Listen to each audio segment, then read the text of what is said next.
মাত্র 18 দিনে বাণিজ্য মেলায় 11,000 স্কয়ার ফিটের একটি প্যাভিলিয়ন রেডি করা কি আদৌ সম্ভব? হ্যাঁ, এই চ্যালেঞ্জটি কমপ্লিট করে দেখিয়েছি আমরা মিনিমাল। আমরা এখন একদম মিডল পয়েন্টে রয়েছি। এখানে থেকে আপনারা দেখতে পারবেন যে এই পাশে লিভিং রুম, ডাইনিং স্পেস এবং কিচেন রয়েছে এবং আমাদের পেছনে দুইটা বেডরুম রয়েছে। আমরা আসলে এই কনসেপ্টটা রেডি করেছি তাদের নামের কথা মাথায় রেখে, home by Akij plastic. So আমরা তাদের যে ক্লায়েন্টগুলো রয়েছে আকিজ প্লাস্টিকের, তাদেরকে একটা হোমলি ফিল দেওয়ার জন্য এখানে এই ডিজাইনগুলো করেছি।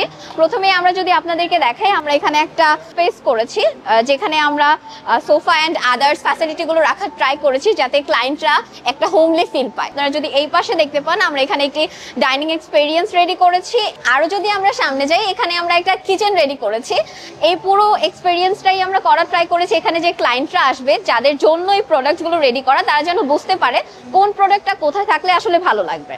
এই পাশে যদি আমরা যাই, চাইল্ড বেডরুম ক্রিয়েট করা ট্রাই করেছি এখানে, যেখানে চাইল্ডের যে প্রোডাক্টগুলো আছে এটা খুব ভালোভাবে শো করা হয়েছে। সেম হিয়ার আমরা এখানে একটা বেডরুম ক্রিয়েট করেছি, মাস্টার বেডরুম। এখানেও আমরা সেম ফিলটাই রাখা ট্রাই করেছি, তাদের যে প্রোডাক্টগুলো আছে এটা যেন ফাইনালি সুন্দরভাবে শো করা যায়। এই পুরো প্রজেক্টে আমরা হোম ফিল রাখার জন্য কিন্তু গ্রিনারিটাও ইউজ করেছি যাতে ক্লায়েন্ট একটা ফ্রেশ এবং রিফ্রেশমেন্ট ভাইব পায়। এই পাশে যদি আমরা দেখি, এটা হলো তাদের প্রোডাক্ট ডিসপ্লেটা, যেটার জন্য আমরা একটা মোটামুটি ওপেন লেআউট রাখা ট্রাই করেছি যাতে তারা তাদের প্রোডাক্টগুলো তাদের সাইজ এবং প্রেফারেন্স অনুযায়ী সাজাতে পারে। ইউজার এক্সপিরিয়েন্সটা বেটার রাখার জন্য কিন্তু আমরা এখানে অনেক বেশি স্টোরেজ সিস্টেমকে প্রায়োরিটি দিয়েছি। এছাড়াও আমরা কিন্তু উইন্ডোর যে সাইডগুলো আছে এগুলোকে কাট অফ করিনি। ভেন্টিলেশন সিস্টেমটাকে রাখার জন্য এবং ক্লায়েন্টদের জন্য একটা ন্যাচারাল লাইট ক্রিয়েট করার জন্য আমরা উইন্ডো সিস্টেমের জায়গাটাকে আলাদা করে স্টোরেজ সলিউশনটা করা ট্রাই করি। তো ওভারঅল এটা হচ্ছে আমাদের পুরো গ্রাউন্ড ফ্লোরের এক্সপেরিয়েন্স। এখন আমরা যাব সেকেন্ড ফ্লোরে।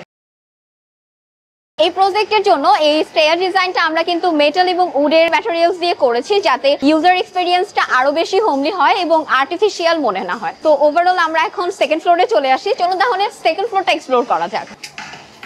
সেকেন্ড ফ্লোরে ওঠার পরেই আমরা একটা সিটিং জোন রাখা ট্রাই করেছি এখানে যে ক্লায়েন্টরা আসবে তাদের বসার সুবিধার্থে। এবং এই পাশে যদি আমরা চলে যাই, এখানে আমরা দেখতে পারবো যে এই পুরো প্রজেক্টটাতে, এই পুরো সেকেন্ড ফ্লোরটাতে আমরা হিউজ পরিমাণ স্টোরেজ সলিউশন করা ট্রাই করেছি। যেহেতু এটা একটা প্যাভিলিয়ন, সো আমাদের মেইন কনসার্নই ছিল এই প্রোডাক্টগুলোকে আরো ভালোভাবে শো অফ করা এবং তাদের যে হিউজ অ্যামাউন্টের এবং হিউজ ভ্যারাইটিসের প্রোডাক্টগুলো রয়েছে এটা যেন আমরা তাদেরকে শো করার ব্যবস্থা করে দিতে পারি। স্টোরেজ সিস্টেম ছাড়াও আমরা কিন্তু পুরো প্রজেক্টটাতে, আপনারা যদি উপরে দেখতে পারেন, প্রত্যেকটা প্রোডাক্টের লাইটিংটা ঠিকভাবে পড়ছে কিনা সেই ব্যবস্থা রাখার চেষ্টা করেছি এবং পুরো প্রজেক্টে যে প্রোডাক্টগুলো আছে এগুলোর মধ্যে যেন কোনো ডার্কনেস না থাকে, ক্লায়েন্ট যেন খুব ভালোভাবে ক্লিয়ারলি ভিজুয়াল করতে পারে। দ্যাটস ওয়াই কিন্তু আমরা লাইটিং সিস্টেমটা এভাবে রেডি করেছি। এই পাশে আমরা যেহেতু র্যাক সিস্টেম করে প্রোডাক্টগুলো শো করেছি, আপনারা দেখতে পারবেন এই পাশটাতে আমরা একটু ফ্রি রাখা ট্রাই করেছি যেহেতু এখানে কিডসের প্রোডাক্টগুলো ডিসপ্লে হবে, তারা যেন এটা এক্সপেরিয়েন্স করতে পারে। এছাড়াও পুরো প্রজেক্টটাতে আমরা খুবই নর্মাল মিনিমাল কিছু কালার ইউজ করেছি যাতে তাদের এই কালারফুল সুন্দর প্রোডাক্টগুলো আরো বেশি সুন্দরভাবে রিপ্রেজেন্ট করা যায়। ওভারঅল এটা হলো তাদের পজ এরিয়া। এই জায়গাটাতে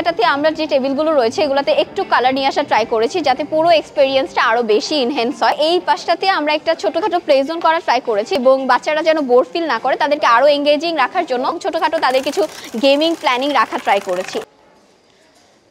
সো ওভারঅল এটা ছিল আকিজ প্লাস্টিকের প্যাভিলিয়নের ফুল এক্সপেরিয়েন্সটা, যেখানে আমরা মাত্র 18 দিনে পুরো প্রজেক্টটা শেষ করার ট্রাই করেছি। আমাদের মিনিমাল টিমের দিন রাতের পরিশ্রমকে এক করেই এই প্রজেক্টটা রেডি হয়েছে। পুরো প্রজেক্টটাতে আমাদের অনেক চ্যালেঞ্জ ছিল এবং সবকিছু মিলিয়ে আমাদের মূল লক্ষ্য ছিল এই প্যাভিলিয়নটা যেন দেখতে যেমন সুন্দর হবে ঠিক তেমনি ফাংশনাল হবে, যাতে তাদের যে লক্ষ্যটা রয়েছে সেটা ফুলফিল করা যায়। সো আলহামদুলিল্লাহ আমরা এটা করতে পেরেছি।